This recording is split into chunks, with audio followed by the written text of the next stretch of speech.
सच्चिदानंद सदगुरु साईनाथ महाराज की जय। ओम साई राम। मित्रों, आज का ब्लॉग आप सभी हमारे साईं परिवार के लिए विशेष लाभकारी और कल्याणकारी है, क्योंकि आज के ब्लॉग में अपने साईं परिवार के लिए बहुत ही विशेष उपाय लेकर के आए हैं। जब आपके घर परिवार में शादी विवाह में अड़चने चल रही हों, कोई युवा बच्चे बच्चियां हों जिनकी शादी विवाह लगते लगते कट जा रही हो, या शादी विवाह में विलंब हो रहा हो, तो उसके लिए बहुत ही रामबाण उपाय है। जिनके दाम्पत्य जीवन में दिक्कत चल रहा हो, शादी विवाह तो हो गया लेकिन क्या हो रहा है कि कन्या का वर पक्ष के लोगों के साथ सामंजस्य नहीं बन रहा है, या वर पक्ष के लोगों का कन्या के साथ सामंजस्य नहीं बन रहा है, और मुद्दा कहां पहुंच जा रहा है, तलाक तक। पूरा परिवार इससे बिखर चुका हो, डिस्टर्ब चल रहा हो, ऐसे समयों के लिए बहुत ही विशेष उपाय आज हम लेकर के आए हैं, जिसको आप करिए, निश्चित रूप से आपको 100% लाभ होगा। इसी प्रकार से जिनके कहीं जो है अफेयर चल रहे हो या प्रेम संबंध चल रहा हो और वह शादी विवाह में सफल परिणित ना हो पा रही हो, ऐसे समयों के लिए यह उपाय तो रामबाण है, क्योंकि यह उपाय करने मात्र से आपके योग्य मन के मुताबिक अच्छी मनोरमा पति पत्नी दोनों को मिल जाते हैं और शादी विवाह अच्छे से हो जाता है। तो यहाँ पर आज जो हम उपाय लेकर के आए, बहुत विशेष उपाय कैसे करना है, क्या क्या लेना है, यह सब हम बताएंगे। आज हमारे एक ऐसे ही बंधु बांधव जिनकी युवा बेटी थी जो MBBS MD कर चुकी थी, लेकिन 4 साल से उनके माता पिता भटक रहे थे और योग्य वर उनको नहीं प्राप्त हो पा रहा था। वह बच्ची की शादी कहीं तय होती थी तो पता चला उनको लड़का नहीं पसंद आया, लड़के वाले को कभी लड़की नहीं पसंद आई।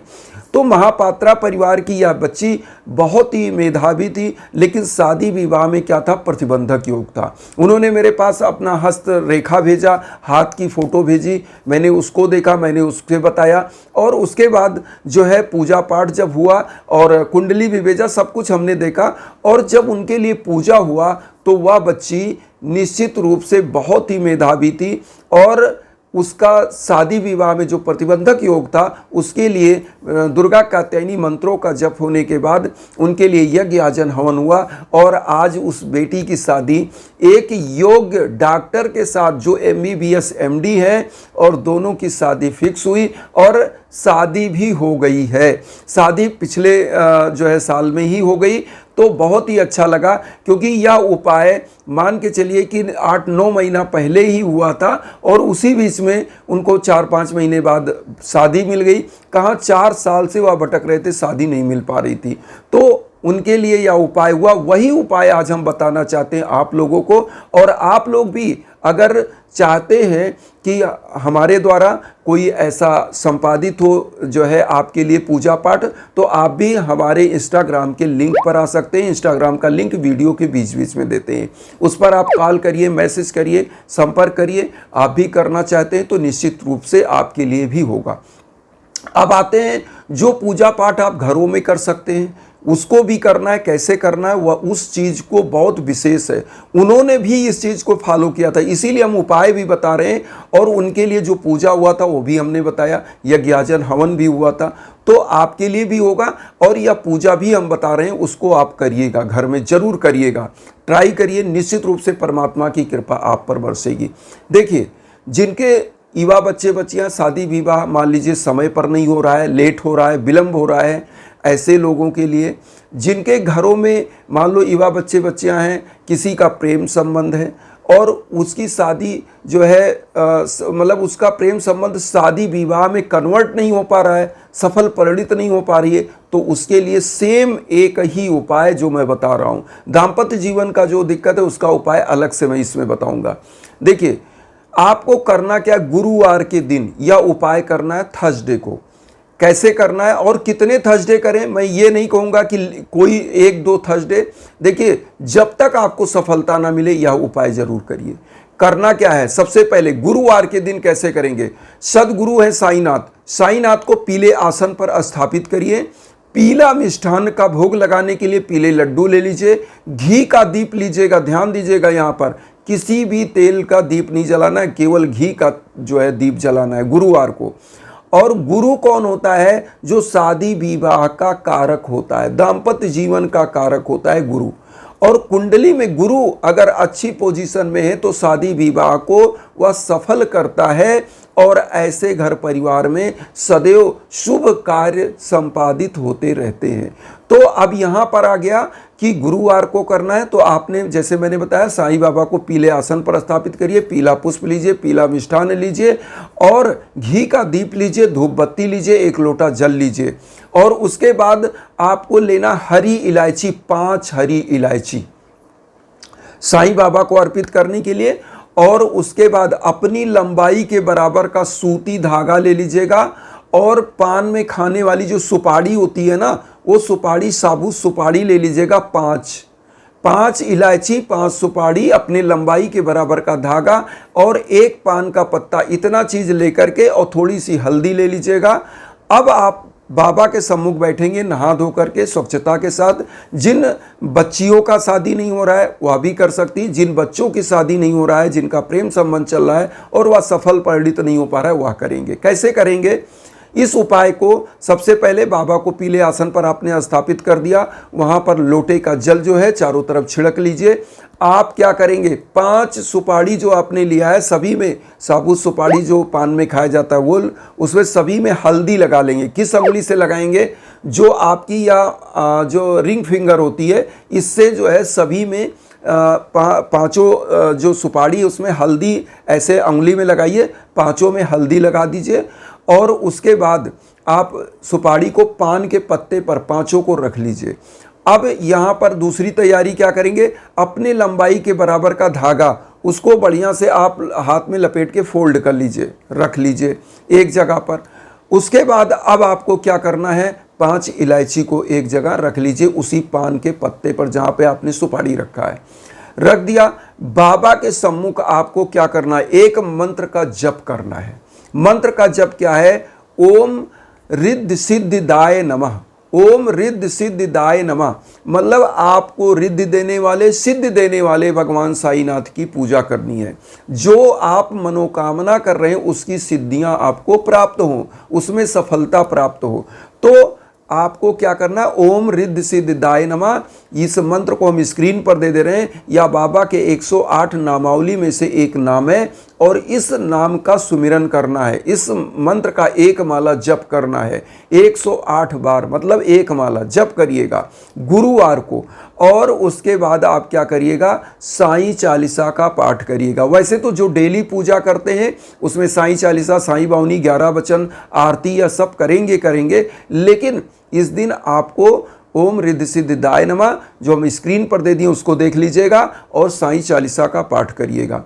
अब यहाँ पर जो आपने सुपारी और जो है पान का पत्ता, हरी इलायची और अपने लंबाई के बराबर धागा लिया, इसको ऐसे पान के पत्ते पर रख के दोनों हाथ में और साईं बाबा से अपनी मनोकामना बोलेंगे कि प्रभु हमारे जो शादी विवाह में बाधा आ रही है, हमारे प्रेम संबंधों में जो बाधा आ रही है, वह सब बोल करके बाबा से उसको दूर करिए और हमारा शादी विवाह अच्छे योग्य वर से कराइए। और हमारा जो जिसका प्रेम संबंध है वो बोले कि हमारा प्रेम संबंध जो है वह शादी विवाह में परिणित हो और हम दोनों लोग अच्छे से प्यार से रहें। ऐसा बोल के बाबा के सम्मुख रखिएगा। अब इसको करना क्या है, ध्यान दीजिएगा। अब मेन यहाँ पर क्या करना है, जो आपने सुपारी, पान का पत्ता यह सब लिया है, इस सब को लेंगे और एक उसमें बढ़िया से चाहे डलिया हो या किसी थाली में रख लीजिए जहाँ पीपल का वृक्ष हो जिसकी पूजा होती हो। ऐसे पीपल वृक्ष के नीचे जाना है, वहाँ पर क्या करना है, वहाँ पर आपको इस सब को लेके जाना है। पूजा घर में करने के बाद साईं बाबा की सब कुछ वहाँ, जैसे मैंने बताया, मंत्र का जप और साईं बावनी, साईं चालीसा, आरती सब कुछ आपने कर लिया। अब यह सब उठा लेना है, सूती धागा, पान, उसके ऊपर रखी हुई सुपारी, इलायची, सब कुछ ले लीजिएगा। पीपल वृक्ष के नीचे जाइएगा गुरुदेव को चढ़ाने के बाद, क्योंकि पीपल वृक्ष पे ब्रह्मा, विष्णु, महेश त्रिदेव निवास करते हैं और विष्णु भगवान जो है वह गुरु के रूप में है। तो वहाँ पर जाना है, जो कि आपके लिए सबसे मुफीद स्थान है पीपल का वृक्ष।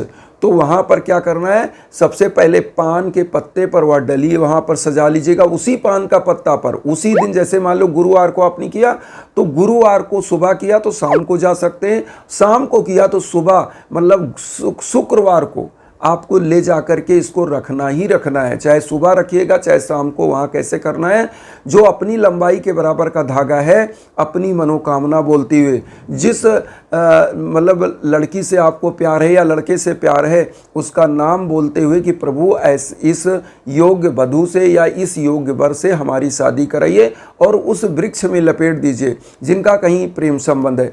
और जिनकी शादी नहीं हो रही है वह यह बोलते हुए कि प्रभु हमारी शादी योग्य वर से कराइए या योग्य वधू से कराइए। उस पेड़ में आपको क्लॉकवाइज लपेट देना है, पीपल की वृक्ष में। मान लीजिए पीपल का वृक्ष बहुत मोटा है, कोई बात नहीं, उसमें जितना लपेट सके उतना आप लपेट दीजिए, अपनी लंबाई के बराबर का धागा। और उसके बाद वहाँ क्या करेंगे, एक धूप बत्ती जला देंगे, एक घी का दीप जला देंगे, एक लोटा जल अर्पित करके, और जो इलायची है उसको अर्पित करिएगा। क्या मंत्र बोलते हो, ओम नमो भगवते वासुदेवाय नमः, और ओम नमः शिवाय मंत्र का जाप करते हुए इलायची वहाँ चढ़ा देंगे। चढ़ा करके प्रणाम करेंगे, और वहाँ पर जो पीपल वृक्ष है परिक्रमा करने लायक है तो 7 बार परिक्रमा या 5 बार परिक्रमा करके आप अपने घर चले आइए। इस पूजा को तब तक करिए जब तक आपको सफलता ना मिले, निश्चित रूप से कल्याण होगा। और जब विशेष आपके जीवन में बाधा चल रही है, भीषण बाधा चल रही है, तो आपको क्या करना है कि जो है यज्ञ याजन हवन पूजन जरूर कराना है। हमारे इंस्टाग्राम का लिंक इसीलिए वीडियो के बीच बीच में देते हैं कि आप उस पर आइए। अगर यज्ञ याजन चाहते तो निश्चित रूप से होगा और निश्चित रूप से आपका कल्याण होगा। अब जिनके दाम्पत्य जीवन में बाधा चली वह क्या करें, जिनके दाम्पत्य जीवन में बाधा चल रही है वो क्या करें, वो पान का पूरा बीड़ा बनवाएं। पान का बीड़ा मतलब उसमें बढ़िया स्वादिष्ट सा, और यह उपाय शुक्रवार को वह करें। गुरुवार को बाबा के सम्मुख उपाय करें, शुक्रवार को इस पान के बीड़े को बनवाकर कहाँ चढ़ाएं, उसको किसी पीपल वृक्ष के नीचे जाएं शुक्रवार को और वहाँ चढ़ाएं। और गौ माता को क्या करें, रोटी पर गुड़ रख करके खिला दे। और कितना, यह शुक्रवार को ही खिलाना है। और 5 इलायची का खीर बनाएं, जो 5 इलायची केसर डाल के यह सब बनाएं, पति पत्नी दोनों खाएं शुक्रवार के दिन। उनके दाम्पत्य जीवन में निश्चित रूप से प्रेम बनेगा और उनका दाम्पत्य जीवन अच्छा होगा।